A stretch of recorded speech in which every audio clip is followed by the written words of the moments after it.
जय गुरु जी, शुक्राना गुरु जी, लख लख शुक्राना गुरु महाराज, लख लख लख शुक्राना Guru Maharaj and multilingual platform giving the seva Guru Maharaj for reading this ग्रंथ दिव्य आभा।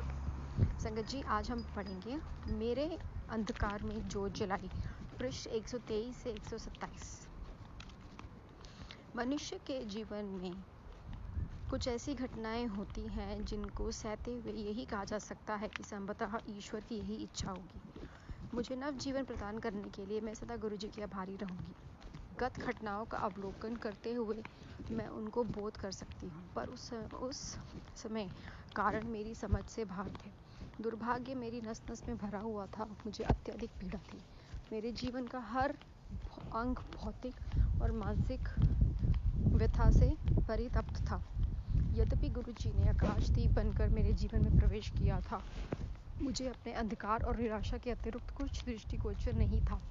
ब्रिटेन के मैनचेस्टर शहर में जन्म लेकर मैं जन्मजात अस्थमा, विसर्प और हृदय के छिद्र जैसे रोगों से पीड़ित थी। मेरा बचपन मेरे अभिभावकों और स्वयं मेरे लिए अति कष्टदायी रहा था। तथापि स्वास्थ्य के सुकर्मों के कारण मेरी जीवन शक्ति अब जो थी और मुझे अपने साथियों के साथ अधिक सहन करना पड़ता था। अपने कलेशों के कारण मुझे बचपन से ही छोटे मोटे दुखों का सामना करना आ गया था। मुझे अपने 10 वर्ष पूरे करने की शंका पर भी भाग्य ने मेरा साथ दिया। दूसरी ओर मेरे माता पिता सदा संदिग्ध अवस्था में रहते थे, क्योंकि हृदय योग विशेषज्ञ ने मेरे बारे में उन्हें भयभीत करने वाले चित्रण किया था। स्वस्थ और प्रसन्न रहकर जीवन के सब आनंद उठाते हुए मैंने अपनी किशोरावस्था में वर्ष बिताए। 22 वर्ष की आयु में विवाह के उपरांत मैं दिल्ली आई। दुर्भाग्यवश दुखों के घनघोर बादल पुनः मेरे जीवन में आ गए। हर बदलते मौसम के साथ मेरा दिमाग अति कष्टदायी हो रहा था। हर बार मुझे चिकित्सालय में प्रविष्ट किया जाकर इंजेक्शन दिए जाते थे। दमे से बचने के लिए कि अब सब प्रयत्न विफल होते देख मैं हताश हो गई। 1997 में मुझे दमे से सबसे कठोर जानलेवा आक्रमण हुआ और अंततः मैंने हार मानी।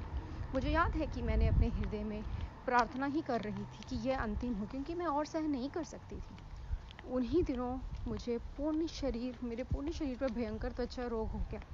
बायोप्सी से पता लगा कि वह कर्कट रोग है। चूंकि इससे मेरे परिवार को आघात पहुंचा, यह समझकर मैंने उनको नहीं दिया। मेरे जीने की समस्त आशा समाप्त हो चली थी। मेरे आगे का मार्ग बंद हो चुका था। अचानक उस अंधेरी रात में गुरु जी ने अपनी दिव्य ज्योति प्रज्वलित करी। हर बार उनके पहले दर्शन की बातें याद करते ही मुझे अपने मन में उठी सही भावनाएं याद आ जाती हैं। सौभाग्य से उस दिन वे अकेले बैठे हुए थे और मैं अपनी एक मित्र जिनसे उनसे मिलाने का आग्रह किया था के साथ वहां पहुंची। उनकी उपस्थिति में मैं भाव विहल हो गई। उस समय मुझे जीवन भर भटकते हुए शिशु की भांति लगा कि अंत में मैं अपनी माँ का आश्रय और सुरक्षा मिल गई हूँ। उन्हें उसी तरह मुझे अपना संरक्षण प्रदान किया। यथार्थ में मैंने पहली बार पवित्र प्रेम का अनुभव किया था। उसमें ना कोई प्रतिबंध था, ना ही कोई अन्य चाहत। मुझे घर के सदस्य की भांति उन्होंने प्रतिदिन संगत में आने को कहा। मुझे ऐसा मौसम चाहे जैसा भी हो, मैं संगत में पहुंचकर उनके अनगिनत भक्तों में बैठ जाती थी। उन दिनों मुझे असहनीय वेदना रहती थी। मेरी त्वचा से रक्त और पीप का स्राव सरना रहता था। मानसिक रूप से विचलित होने के कारण मुझे समूह में घुटन होती थी। जैसे जैसे समय बीतता गया, गुरु जी के दया से मेरा आंतरिक परिवर्तन आरंभ हो गया। मेरे मन के द्वेष और वैर के समाप्त हो गए और मैं अपनी इस दिशा में समझौता करना सीख लिया, क्योंकि अब मैंने उसे स्वीकार लिया था कि मैं उस अवस्था में भी संतुष्ट थी। रोग समाप्त हो जाएंगे ऐसा मुझे विश्वास नहीं था, मात्र गुरु जी का साथ और उनकी ऊर्जा के ग्रहण कर ही मेरी अंतः शक्ति बढ़ गई। मुझे इससे अत्यधिक आशा भी नहीं थी। मुझे शांति मिल गई थी। उनके सानिध्य में डूबे हुए मुझे आध्यात्मिक जागरण का आभास होने लगा। मुझे उनसे ऐसा प्रेम प्राप्त होता था जैसे मैंने पहले कभी नहीं लिया था। उनका प्रेम ऐसा पवित्र और पावन था जिससे कोई भी पर्याप्त नहीं कर सकता। बिना किसी नागा के हर संध्या को मैं उनकी ओर प्राकृतिक सहजता से खींची चली जाती थी। उस महत्वपूर्ण दिन उन्होंने सामने अपने पास बुलाया और पंजाबी में कहा, जिससे मैं अभिज्ञ थी। उन्होंने मुझे नींबू की भांति निचोड़ दिया है और अब वह मेरा रोग ठीक कर देंगे। यह देखने के लिए मैं उनकी कृपा के योग्य हूँ अथवा नहीं। उन्होंने मेरे धैर्य का परीक्षण कर लिया था। उस दिन हृदय में आशा और उमंग भरे हुए मैं घर पहुंची। पिछले कुछ महीनों में जब मेरी त्वचा तप रही थी, मैं अपना प्रतिबिंब देखने में भी कतराती थी। शीशे में अपने दयनीय चेहरे देखने मेरे लिए असंभव था। जीवन में मोड़ तब आया जब गुरुजी ने अपना शाश्वत वरदान दिया कि मुझे शीशे में देखने का साहस हो गया। मुझे साहस की अति आवश्यकता थी। मेरा चेहरा थोड़ा भिन्न तो अवश्य था, किंतु कुछ सप्ताह बीतने पर मुझे अंतर का पता लगने लगा। मैं नई थी, अपने आप से अपरिचित। मैं गुरुजी की कृपा से परास्त हो गई थी। मैं उनकी रोग समाप्ति की क्षमता से कायल हो गई थी। उनके लिए मेरे प्रेम और आदर भाव और अधिक प्रबल हो गए थे। मौसम बदल कर आते गए, पर मुझे कभी कोई अस्थमा नहीं हुआ।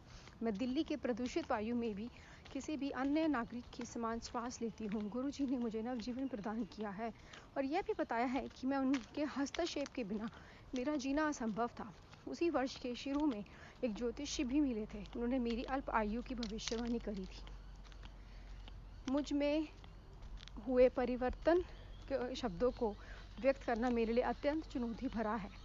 मैं इतना तो कह ही सकती हूँ कि उन्होंने मुझे केवल भौतिक ही नहीं, अपितु आंतरिक रूप से भी परिवर्तित कर दिया था। एक लंबे अंतराल के पश्चात शब्दों को अभिव्यक्त दे तो मुझे अपनी त्वचा से अपना शरीर अच्छा लगने लगा। गुरुजी यदा-कदा अपने भक्तों का परीक्षण करते रहते हैं। मानव अपनी स्थावी प्रकृति के कारण कामना पूर्ण होने पर पिछली बातें भूल जाता है, पर गुरुजी की कृपा तो जन्म जन्मांतर सदा बनी रहती है। यह इन संदर्भ में स्पष्ट हो जाता है। गुरुजी ने मुझे अपने चित्र के समक्ष प्रतिदिन एक मोमबत्ती जलाने को कहा था। एक दिन मेरे विस्मय में आधी डिब्बियां समाप्त होने के बाद भी वह नहीं जली। आवेश में आकर मैं स्नान घर चली गई और बाहर आई तो मैंने देखा कि मोमबत्ती जल रही थी। मैं चकित रह गई। उसी सांझ को गुरुजी को धन्यवाद प्रकट करने के लिए मैं उनके दर्शन के लिए गई।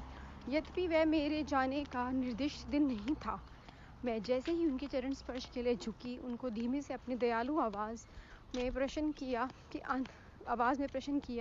अंत में मोमबत्ती जली थी या नहीं। तब मुझे आभास हुआ कि मैं उनसे दूर हो रही थी। वह तो सदा ही मेरे साथ थे। मैं उनकी आध्यात्मिक आभारी हूँ और हर क्षण उनकी कृतज्ञ रहकर जीवन व्यतीत करना चाहती हूँ। एक भक्त। जय गुरुजी, शुक्राना गुरुजी, बेअंत शुक्राना गुरु महाराज, हम सब पर अपनी कृपा दृष्टि बनाए रखने के लिए, और इसी तरह हम सब पर अपना मेहर भरा हाथ बनाए रखना महाराज। जय गुरुजी, शुक्राना गुरुजी, भूल चूक की माफ़ी मालिक।